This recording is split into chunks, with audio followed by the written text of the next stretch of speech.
जिसकी हिम्मत है मेरी नौकरी ले लो आप पीटते रहेंगे, एक ही जगह पीटेंगे, डरेंगे नहीं कि चौक चौक पे तुम्हारे जवाब देंगे, क्योंकि मैं जानता हूं कि सबसे ज्यादा तुम्हें दर्द कहां होता है। होश ठिकाने आ जाएंगे। तो आरएसएस समझ गया है बीजेपी कि ये लोग सीरियस नहीं अपने समस्या को, लेकिन मुर्गा कटता है तो एक जो है कटते रहता है, दूसरा दाना चुगते रहता है।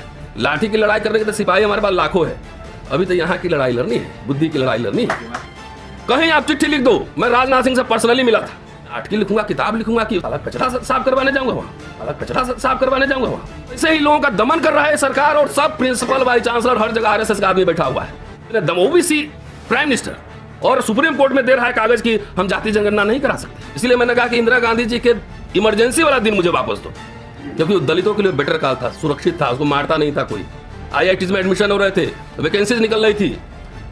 राजीव गांधी वाला समय वापस करो जब वहां स्पेशल ड्राइव आ रहे थे। अपने अच्छे दिन वापस ले जाओ, और जवाहरलाल नेहरू, इंदिरा गांधी, राजीव गांधी वाला जो युग था वही मुझे वापस दे दो।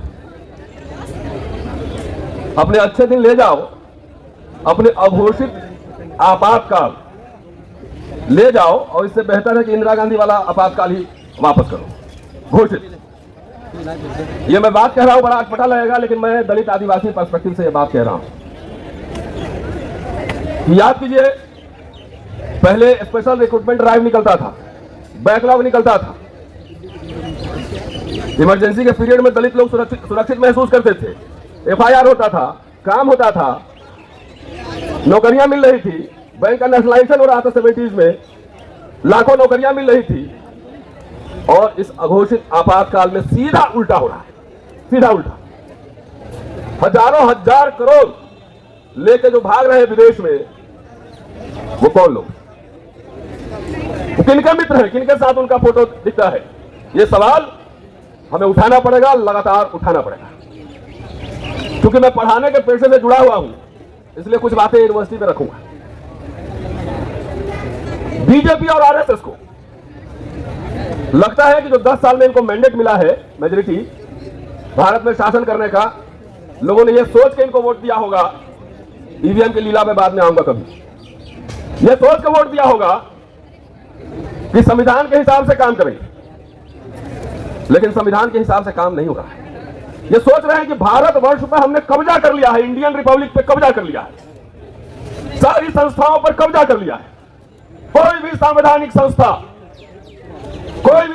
संस्था याद कीजिए, सोचिए, क्या संविधान के अनुरूप काम कर रही है? नहीं कर रही।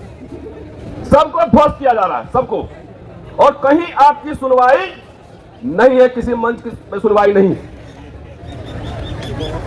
विश्वविद्यालय में हम 30 साल से ज्यादा से हम जुड़े हुए दिल्ली विश्वविद्यालय से, देख रही हौसला कहां से आ रहा है कि एक आदिवासी युवक पे एक ब्राह्मण पेशाब कर देता है। पहले कम से कम लोग शर्म करते थे, और आज उनकी जाति की सभा हुई तो उसमें क्या कहा कि पेशाब करना कोई अपराध नहीं है। तो ये तो आपके साथ भी हो सकता है भाई, ये तो आपके साथ भी हो सकता है। विश्वविद्यालय, IITs, medical colleges, schedule caste, schedule tribe, backward community के स्टूडेंट के लिए एक तरह से कलगा बनाए जा रहे हैं। अभी दिल्ली के आईआईटी में एक बच्चे ने सुसाइड की, इसके पहले बॉम्बे में दर्शन सुलक्की ने सुसाइड की, और रोहित मुमुला से लेकर आज तक देख लीजिए पायल तड़वी। अभी सुप्रीम कोर्ट में एक पीआईएल चल रहा है। यूजीसी को 4 हफ्ते का वक्त दिया गया था, 6 तारीख को, अब 6 तारीख पूरा होने वाला है। क्या किसी वाइस चांसलर पे, किसी प्रिंसिपल पर, किसी डायरेक्टर पर कोई कार्रवाई हुई? हमारे कॉलेज, हिंदू कॉलेज में, मैं ताल ठोक के कह रहा हूं एकदम पब्लिक डोमेन में, एक ओबीसी कैटेगरी का छात्र सुसाइड कर लिया। जम्मू यूनिवर्सिटी में एक दलित टीचर सुसाइड कर लिया, फर्जी उसको महिला केस में फंसा दिया था उत्पीड़न के मामले में। अब तो छात्रों को छोड़िए, अब तो ये शिक्षकों पे भी आने लगा है। शिक्षक को भी इतना टॉर्चर किया जा रहा है कि डर के मारे कोई बोल नहीं सकता है। सारे कॉलेज और विश्वविद्यालय एक तरह से किलानुमा जेल में तब्दील किए जा रहे हैं। नंदिता जी स्टीफेंस कॉलेज में पढ़ाती हैं, क्या कोई आम टीचर जा सकता है उस कॉलेज के अंदर? नहीं जा सकता है। हम लोग विश्वविद्यालय में रहते थे और जुबली हाउस से, माल रोड से सीधे कमला नगर तक पैदल घूमते हुए वाइस चांसलर ऑफिस से कमला नगर तक चले जाते थे, किसी कॉलेज में कभी भी जा सकते थे। क्या आज कोई ये कल्पना कर सकता है, कोई कल्पना कर सकता है कि चला जाए किसी कॉलेज में? नहीं कर सकता है। टीचर दिल्ली यूनिवर्सिटी का टीचर भी नहीं कर सकता है। हर जगह लिस्ट जाता है, आरएसएस का लिस्ट जाता है, आरएसएस का हर जगह बैठा दिया गया, कहीं कोई सुनवाई नहीं।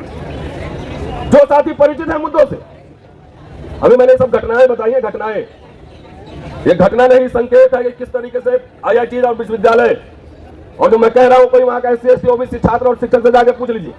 बीएचयू में एक महिला प्रोफेसर को मारा, कपड़ा फाड़ दिया, कोई बोल नहीं सकता है, कोई बोल नहीं सकता है। आइए, मेरे कॉलेज में नंदिता जी बैठी हुई है, सबसे पहला एप्लीकेंट हूं मैं, सबसे पहला इतना लिख पढ़ के उसके बाद प्रमोशन रोके हुए, सबसे पहले अप्लाई किया था 2020 में। 3 साल कोई कॉरेस्पॉन्डेंस नहीं। अब प्रिंसिपल 7 जुलाई को चिट्ठी भेजती है कि आपका इसलिए नहीं प्रमोशन हो सकता है कि आपके ऊपर एफआईआर है। अरे एफआईआर का इससे क्या मतलब? कई कोर्ट के जजमेंट है कि क्रिमिनल प्रोसीडिंग भी है और चलता रहेगा, उसका प्रमोशन से कोई लेना देना नहीं। और 12 तारीख को 3 वर्किंग डे में 5 और प्रमोशन करनी थी, इसके पहले कोई कॉरेस्पॉन्डेंस नहीं। जाकर देखिए, पहले छुट्टियां मिलती थी प्रोफेसर लोग को किताब लिखने के लिए। 5 साल से मांग रहा हूं कि भाई छुट्टी दीजिए, किताब लिखना है राष्ट्रवादी इतिहासकार पर, जिसका नाम राकेश सिन्हा, स्मृति ईरानी, रविशंकर प्रसाद पार्लियामेंट में लेते हैं, काशी प्रसाद जायसवाल। छुट्टी नहीं मिल रहा है, ये राष्ट्रवादी मोड वाली सरकार है। और किसी से नहीं डरेगा। ये कुछ लोग हमारे यहाँ आते हैं, नेताजी भी जानती है, घर के मैं इतना खूबसूरत हेरिटेज हाउस बना के रखता हूं, नहीं जीत रहे प्रिंसिपल तो घर के सामने पूरा कूड़ा कचरा फैलवा रही। ये सोच हो चुकी है। ये मैं क्यों कह रहा हूं, कोई यहाँ व्यथा रो नहीं रहा हूं। टक्कर मुकाबला जारी रहेगी, और ऐसे प्रिंसिपल, वाइस चांसलर, डायरेक्टर अगर आपके साथ इस तरह का व्यवहार करे तो उसको पब्लिक में जाकर बेइज्जत करो, पब्लिक में बेइज्जत करो, बोलो कि ये बेईमान है। चाहे कोई आपका कलेक्टर हो, एसपी हो, कोई इस तरह करे। अरे क्या करना है इसे? नौकरी का, नौकरी स्वाभिमान के साथ करना है, स्वाभिमान के साथ नौकरी करना है, और इनका मुकाबला करना है, टक्कर लेना है, इनसे मुकाबला करना है। दोस्तों, ये सब एग्जाम्पल आपको दे रहा हूं, इसलिए मैंने कहा मेरे विचार से बहुत लोग का सहमति हो सकती है कि इंदिरा गांधी वाला इमरजेंसी दे दो, कम से कम दलित को मारा तो नहीं जा रहा था, एफआईआर तो हो रहा था। अब कुटाई हो रहा है जहां था, कोई थाना वाला काम नहीं कर रहा है, वही न्यायालय नहीं मिल रहा है। मैं तो खुद ही कर रहा हूँ, एसएचओ से लेकर DCP, police commissioner, Rajnath Singh उस समय होम मिनिस्टर थे, सबसे मिला, कोई कार्रवाई हो नहीं थी। आपको सिर्फ भूल भुलैया में घुमारा, गोल मोल बात करेगा, गोल मोल बात सीधा। रोजगार तो एक मुद्दा है, लेकिन ये भारत देश हमारा है।